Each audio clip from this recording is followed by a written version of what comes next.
Eski доордун элесин берген имараттан келечекке үмүт жандырган жаңы ынтымак ордого ташталган кадам. Бир жакшы имаратыбыз калган эмес да. Мына ынтымак Манас ордосу 2 жыл аралыгында курулду. Европа жана Борбор Азия мамлекеттери курган резиденциялар ынтымак ордонун архитектурасын жана функционалдуулугун салыштырып көрөлү. Бектер кетет эл калат дегенде булардын баардыгы элдин байлыгы. Ынтымак ордодо кандай баалуу материалдар колдонулган?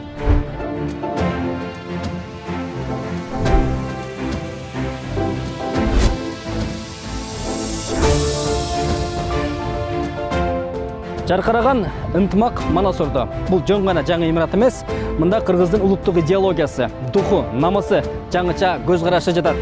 Анткени Кыргызстан эгемендүүлүк алгандан бери биринчи жолу өзүнүн күчү менен ак уюн курду.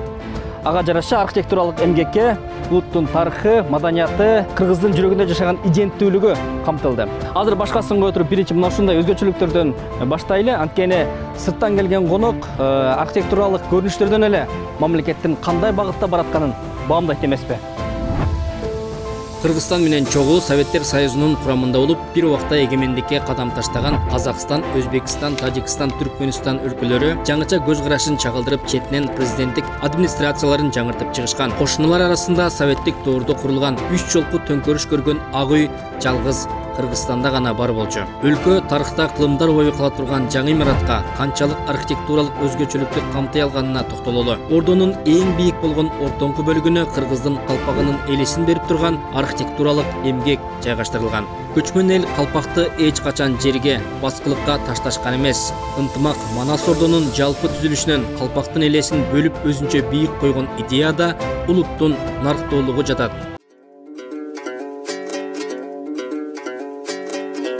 Ордонун ичине киргенде тосуп алган зал Мурас деп аталды. Эки четинде ак элечекти чагылдырган колонна көзгө дароо урунат. Мурас залынын бийиктиги 14 метр. Люстралар Италиядан алынып келинген. Дуалдагы мрамор таштар Ирандан алынып оздолду.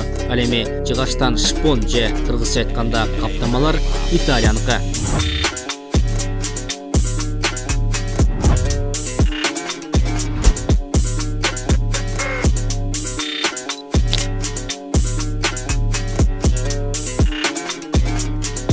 Имаратка кирер замат оң канатка кайрыла турган болсок, түндүк деп аталган залга туш болобуз.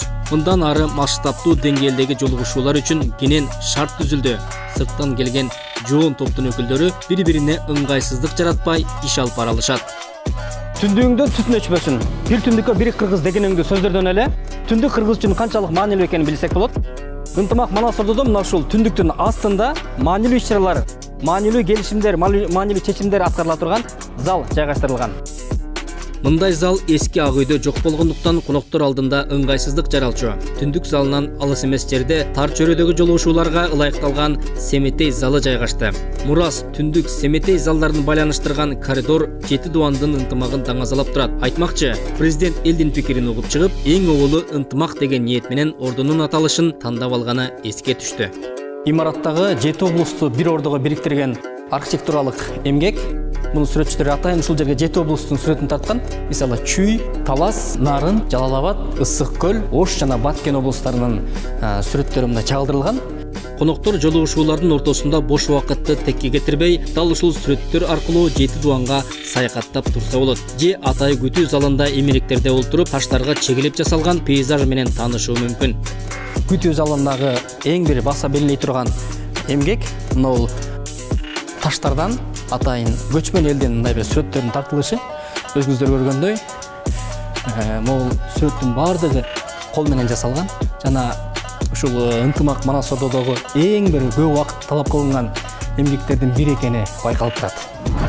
Ордодо мындан тышкары эки тараптуу жолугушуулар үчүн залдар, 500 кишиге ылайыкталган пресс-борбор каралды. Жалпылап айтканда, ар бир бөлмө Кыргызстан деген өнүгүүгө багыт алган өлкөнүн тарыхы менен маданиятынан жана келечекке бараткан багытынан кабар берип турат. Бардык акыркы 10 жыл алабызбы, 20 жыл алабызбы, бардык мамлекеттик имараттар талкууланып болгон.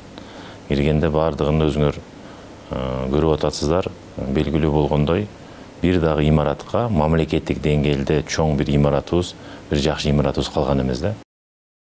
Президентибиз тапшырма коюп, ошол өзү жеке көзөмөлгө алып, бардык имараттарды көрүп чыгып, бүгүнкү күндө мына биздин мамлекетибиздин жүзү болгон мына Ак үй, мына ынтымак Манас ордосу 2 жыл аралыгында курулду.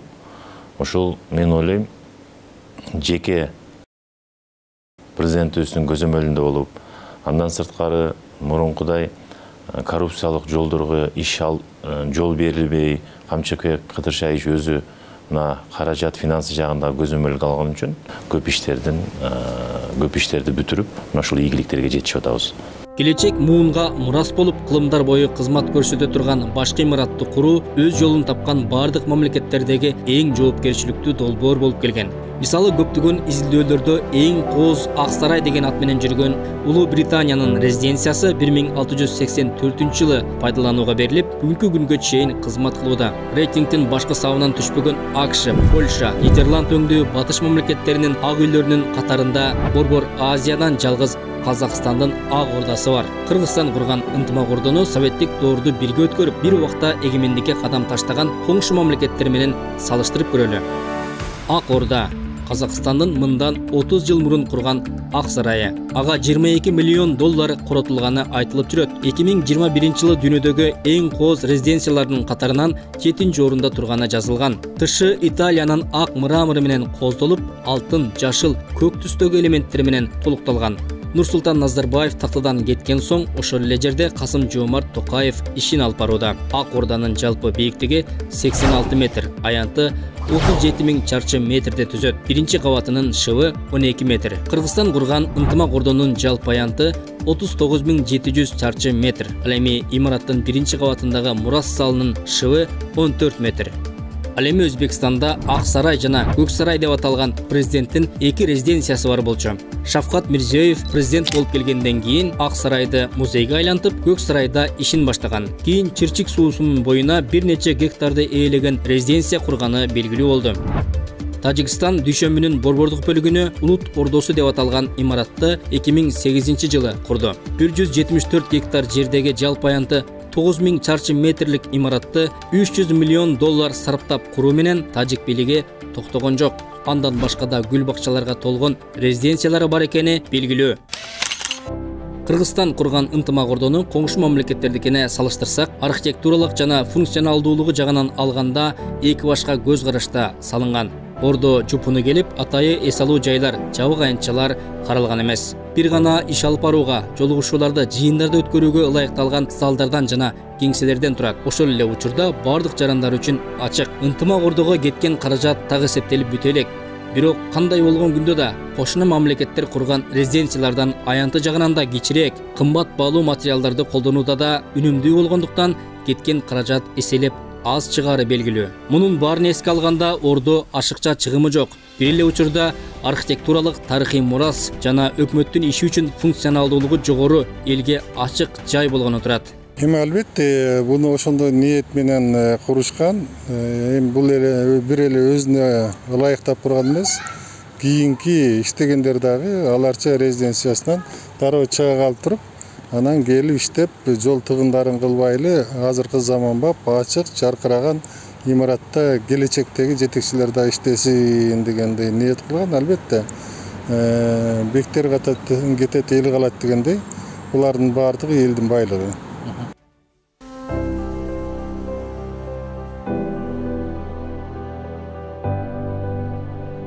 7-нчи кабат деген түшүнүктү пайда кылган Ак үй Совет доорунда Россиянын мамлекеттик думасына окшош архитектуралык стилде салынган. Башында имаратта президенттин администрациясы иш алып барып турган болсо, 2010-жылкы революциядан кийин депутаттар да Ак үйгө көчүп келишкен. Натыйжада имараттын ичинде кеңсе жетишпей, ичиндеги бош орундарга жаңы бөлмөлөр курулду. Болгондо да эң сапатсыз курулуш материалдар, пластиктер менен башаламан курулуш жүргөн. Кыргыз СССРдин 60 жылдыгында курулган. Аны ошондо ачылган. Ал эски советтик тоталитардык мезгилдин ыкмасы менен салынган. Өзүнчө карасаң эле ичи капастай. Анан мындай бир ыңгайдагы Советтер Союзунун учурунда бир башкача тартип, башкача имарат, баардыгы башкача болчу. Анан биз көп Казакстанга, Өзбекстанга, Түркияга, Кытайга барганда көрүп жүрөбүз да. Ал жакта заманбап барсаң өзүң эркин сезесиң. Ак үйдүн ичин көп деле сүрөттөштүн кажети жок. Аны 3 жолку төңкөрүштө эл көрүп бүткөндүктөн шарты барына белгилүү. Дүйнө коомчулугу ак үйдү тоналгон, өрттөлгөн, элдик толкундоодо калган имарат катары тааныды. Бирок канткен күндө ак үй Шералынын чокою сыяктуу 7-чи кабатында отурган 4 президенттин тагдырын, эркиндикке умтулган элдин күчүн эске салган тарыхый архитектуралык имарат катары калганы турат.